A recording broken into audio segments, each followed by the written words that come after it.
We are about to embark upon a series of strange and exciting, dangerous adventures. Adventures that will lead us to all parts of the world. Hello and welcome to another Bad Comic Review. This time we're looking at Justice League vs. Godzilla vs. Kong 2, Issue 1. This is a miniseries from DC Comics in association with Legendary. This is written by Brian Buccellato with art by Christian Duce, colors by Luis Guerrero, letters are by Comicraft's Tyler Smith, edited by Michael McAllister and Robert Napton. I have the cover by Christian Duce and Luis Guerrero, and it's a pretty cool cover. So we start off with Amanda Waller having assembled the Suicide Squad, which is now composed of mostly the Legion of Doom and Peacemaker and a few others. And this takes place shortly after the events of Book 1, and a lot of heroes are at the wedding of Barry and Iris Allen. We kind of have a repeat with the kind of pseudo-dilemma of Issue 1 of last volume, but this is handled a little bit better. Does he tell his secret instead of,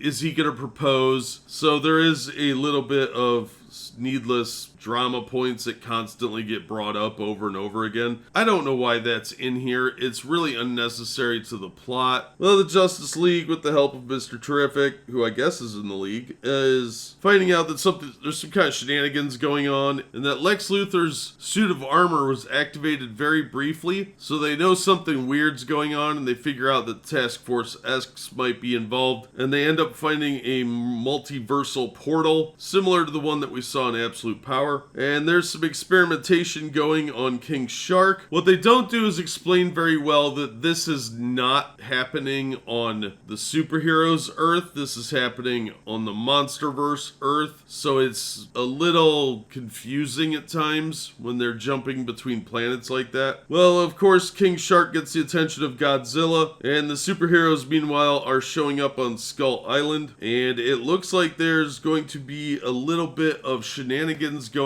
on with the bad guys, and Waller is not as smart as she seems to think. Overall, it's a pretty solid first issue, far superior to issue 1 of the first volume, and it's a pretty decent read. Again, it's a little confusing which Earth they're on at the time until about 3/4 of the way through the book, then it's really clear. So that's a little annoying, but it works out overall. You can kind of figure it out about halfway through the book if you're paying attention. And the betrayal's a little telegraphed if you know anything about old comics. So I thought the book was pretty solid. Is it worth the cover price of $5? Not really. You can find it for $2 or $3. I would say it's definitely in line with that. The art's not bad. The story's okay. Cover's cool, but it's probably going to be another miniseries that you read once or twice and then never really pick up and kind of forget about. You know, like 0 Hour or Genesis. Probably a little better than Genesis, though. So I'll recommend it, but not at cover price. But that's going to do it for this episode. Thank you so much for listening and supporting the channel. If you enjoyed the episode, please hit the like button and don't forget to subscribe so you don't miss future reviews. If you'd like to help the channel out in other ways, links are in the description to various support methods. And as always, we hope to see you on the next one.